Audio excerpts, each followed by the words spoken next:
पांडव नहीं हराएंगे। उसने भी टेक्निकल आंसर्स ढूंढे, क्योंकि आपने घमंड का जिक्र कर दिया, कुरुक्षेत्र के रन पे दुर्योधन पड़ा हुआ था। हाँ। क्या लिखते हैं, क्या मोरालिटी, क्या लीगैलिटी सिर्फ जरूरी है, मोरालिटी नहीं। तहसीन पूनावाला, चूंकि आपने घमंड का जिक्र किया है, अभी अभी नया बयान आया मणिशंकर अय्यर का कि G20 को एक परिवार कहते हैं, लेकिन जो G20 को वन फैमिली कह रहे हैं उनका कोई खानदान है।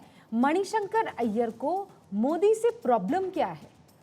कुछ नहीं, मुझे लगता है इनके पेरोल पे जब देखो कुछ होता है बात करता है वो। मुझे तो यही लगता है। अब एक आदमी या तो बीजेपी के पेरोल पे होगा, या तो ऑनेस्टली मैं बड़ी रिस्पेक्टफुली कह रहा हूँ, या तो उनको कोई मेंटल प्रॉब्लम होगी। जब आप जानते हो आपके बयान हेडलाइन बनाते, क्यों आप मुंह खोल रहे हो? तो या तो पूनावाला इतनी आसानी से हाथ नहीं साफ कर सकते, क्योंकि जब मुकुटमणि परिवार के, तहसीन बीच में मत बोलिए, जो परिवार के मुकुटमणि के किताब Mavericks memoirs of a Maverick की विमोचन के प्रोग्राम में प्रथम पंक्ति में माननीय सोनिया गांधी बैठी हुई थी, तो ये कैसे पेरोल पे हैं? इनके नेता हमारे पेरोल पर चुनाव हरवाते हैं और इनके वक्तव्य देने वाले नेता हमारे पेरोल पर, और सोनिया गांधी का एक सुपुत्र और एक मुकुटमणि, मतलब वो दोनों हमारे पेरोल पर है। इस प्रकार तो एक सेकंड मेरी बीच में बोले, मैंने आपके बीच में नहीं बोला है, मैंने आपके एक शब्द बीच में नहीं बोला। अच्छा, मैंने आपके बीच में नहीं बोला, आपको अधिकार नहीं है। तहसीन पूनावाला, देखिए आप वही कर रहे हैं जो हमेशा आप जब हारते हैं तब करते हैं, बौखलाहट में बीच में बोलना। मैंने रूबिका जी आपको पहले ही फॉरवर्ड किया था, अब मुझे बात रखने दीजिए। दूसरी बात, इन्होंने क्या कहा कि अनुराग ठाकुर ने पहला हिस्सा बोल दिया नारा का, दूसरा हिस्सा जनता ने बोला। अरे मान्यवर, एक ने तो नारा पूरा लगाया कि जब बड़ा पेड़ गिरता है धरती हिलती है।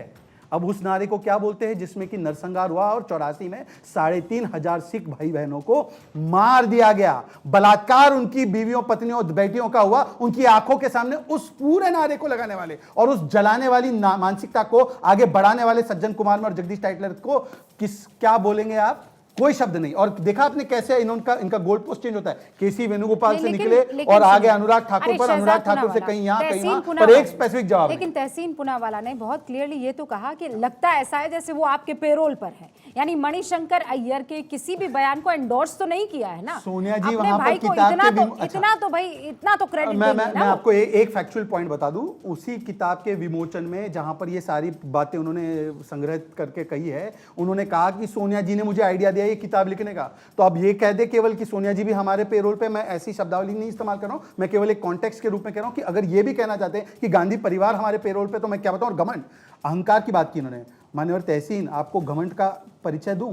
जब एक व्यक्ति अपने आप को देश से तुलना करता है, इंडिया इज इंदिरा, देवकांत बरुआ जो कांग्रेस के उस समय के अध्यक्ष थे, आज तक कांग्रेस ने उस बयान का ऑफिशियल खंडन नहीं किया। और आज घमंड वो है कि यूपीए इज इंडिया, मतलब पहले Indira is India, UPA is India. ये घमंड का परिचय होता है। और घमंड का क्या होता है ये प्रभु श्री राम ने बताया है, जब रामायण में प्रभु श्री राम ने रावण के अहंकार का अंत किया था और कौरवों का भी अहंकार जिस प्रकार से चकनाचूर 5 पांडवों ने किया था। तो मुझे लगता है आज श्री कृष्ण के जन्माष्टमी पर कम से कम, जो कुछ देर में शुरू होगी, उसके बाद आपको दुर्योधन की तरह और कौरवों की तरह अहंकार छोड़ देना चाहिए। ओके, इस भाई वर्सेस भाई में मैं आखिरी उस सेगमेंट में पहुंच गई हूं। मैं दोनों को 30-30 सेकंड दे रही हूं।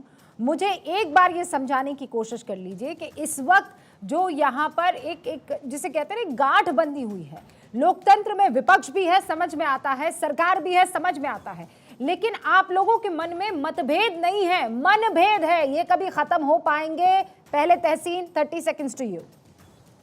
नहीं, मेरे मन में कोई मनभेद नहीं है किसी के लिए। मैं तो सोचता हूँ कि बहुत अच्छे प्रवक्ता है, बोलते रहे, लेकिन देश के लिए बोले, ना कि पॉलिटिकल पार्टी के लिए। मेरे लिए सबसे जरूरी है मेरा देश, मेरा संविधान, मेरा तिरंगा। उनके लिए सबसे जरूरी है भाजपा। तो ये मतभेद चलता रहेगा, कोई मनभेद नहीं है। वो भाजपा के रास्ते चले, मैं देश के रास्ते चलूंगा। मैं देश का प्रवक्ता हूँ। आप देश के कहा है, आप तो मतलब ना हो सके कांग्रेस के प्रवक्ता है ना तहसीन साहब? मुझे कांग्रेस कल बना दे प्रवक्ता, मुझे बनना ही नहीं है। मुझे देश का प्रवक्ता ही रहना है।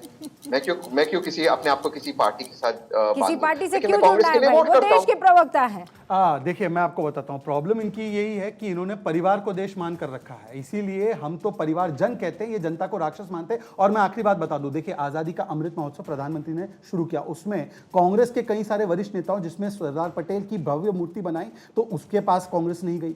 राजपथ का नाम कर्तव्य पथ रखा, नेताजी की मूर्ति लगाई, उसके पास नहीं गई कांग्रेस पार्टी ने। औरंगजेब रोड का नाम एपीजे अब्दुल कलाम किया गया तो उसका भी विरोध कांग्रेस ने किया। और यहां तक कि 125वीं वर्षगांठ नेहरू जी की जब सेलिब्रेट की गई राजनाथ सिंह जी के अध्यक्षता में, तो कांग्रेस का एक भी सदस्य उसमें शामिल नहीं हुआ। और जो कांग्रेस पार्टी ने अपने पार्टी के प्लेटफॉर्म में किया, उसमें भारतीय जनता पार्टी या देश की सरकार के एक भी व्यक्ति को शामिल नहीं किया। हर घर तिरंगा प्रोग्राम वाइस प्रेसिडेंट ने इनॉग्रेट किया। इन्होंने ऐसी मानसिकता दिखाई कि उसका भी बहिष्कार। और 15 अगस्त के प्रोग्राम में मल्लिकार्जुन खड़गे नहीं गए। बताइए, सामाजिक जो सार्वजनिक कार्यक्रम, शहजाद पूनावाला, आप दोनों का बहुत बहुत शुक्रिया कि आप इस डिबेट पे आए। दोनों भाई यहां पर एक साथ, लेकिन मतभेद साफ तौर पर दिखाई दे रहे हैं और वो भी वैचारिक मतभेद है।